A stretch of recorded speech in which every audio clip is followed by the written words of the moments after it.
Human brains naturally take in information in three stages. First, we have an experience. Then we have a response to the experience that brings up emotional and personal reactions. Finally, we interpret and analyze what happened in order to come to conclusion. Reflection in so many ways serves as a bridge that connects our experience to our interpretation. It's been linked to improved comprehension, better planning skills, and greater student achievement in school and in life. If we skip it, we might miss out on what an experience means to us and the world around us. That's why Global Game Changers has prioritized reflection in the curriculum. There's two major components to reflection.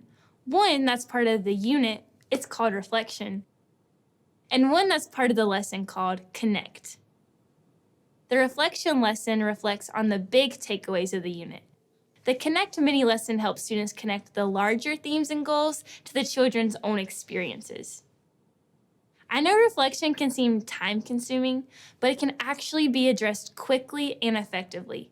You just have to focus on these important questions. What? So what? And now what? Let's break it down. First, what? What did we do? This is a chance for students to step back and see the lesson in its entirety, from design to implementation. So what? Why does it matter? How does the lesson relate to the bigger picture, whether that be the current unit, the curriculum, or the student's previous experiences? Without a clear context, a lesson, no matter how much they enjoy it, can easily lose its purpose. Now what? What can we do with this lesson? How can we take what we have learned and use it moving forward? This question is one of the most important ones to ask. It gives students the tools to take the lesson outcomes and apply them to future actions, boosting confidence and making them more receptive to the rest of the curriculum. Now let's talk about how reflection can happen. Reflection can be written, verbal, or artistic expression. It might look like journaling, turn and talk discussions, word webbing, or collaging. Leave room for any personal touches you think will be most effective with your particular students. Reflection can also be done individually, in small groups, or with the whole class. One year, I had a class that loved to act out skits. So for our reflection, I focused on giving them roles to play. Not every class is like that. Sometimes they prefer to sit in their seats and talk or draw. Or sometimes they want an even more active way to reflect. That leaves us with another question. When do we reflect? When most people think of reflection, they assume it is specifically designed to be carried out after all lessons are completed. It certainly can be, but reflection can be effective at any time, even worked into the middle of a lesson. No matter when you incorporate reflection, make sure students understand why they're doing it and that they get enough time and dedicated space to complete it. This ensures the day's activities have a meaningful impact and every student receives the very best of GGC's curriculum. Quick teacher tip. I know one teacher who set a timer in her classroom that reminded her when it was time to wrap up the activity and move on to reflection, so there was always time for it. As you look through the GGC curriculum, you'll notice that the supplies listed for the reflection lessons are always determined by reflection strategy. That's purposely vague so that you can try out lots of strategies to determine what works best for your class. You might need sticky notes for students to place around the room, or a ball to throw to identify the speaker. You might choose a poster board to give students a physical space to reflect based on their interpretations, or different colored stickers to allow them to vote on what they think the activity achieved.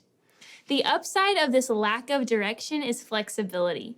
The downside is that preparation is on you, and it's something you need to think about ahead of time.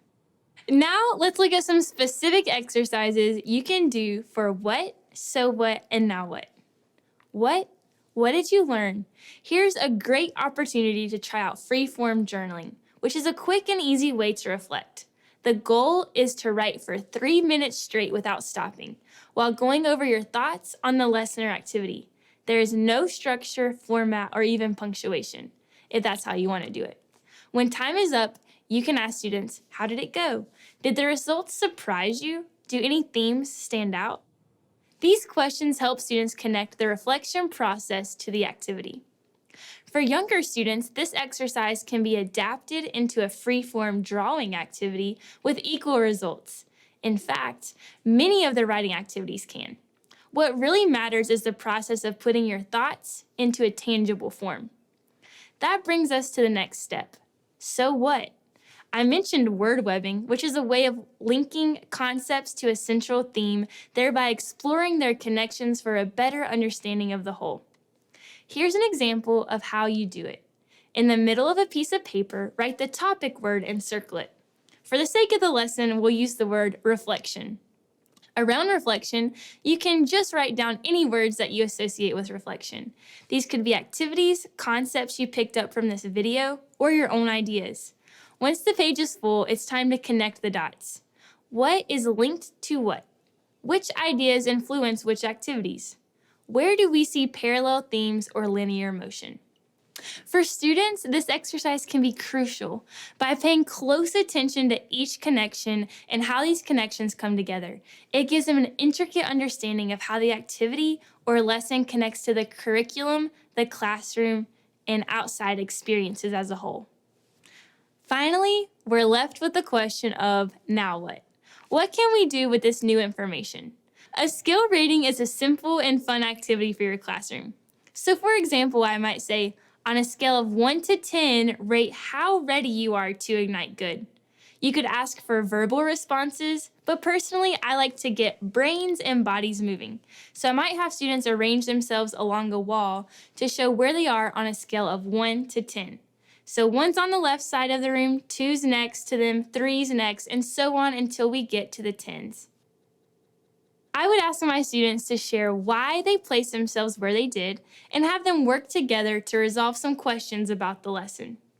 So how does it feel to reflect? Comfortable? Challenging? A little overwhelming?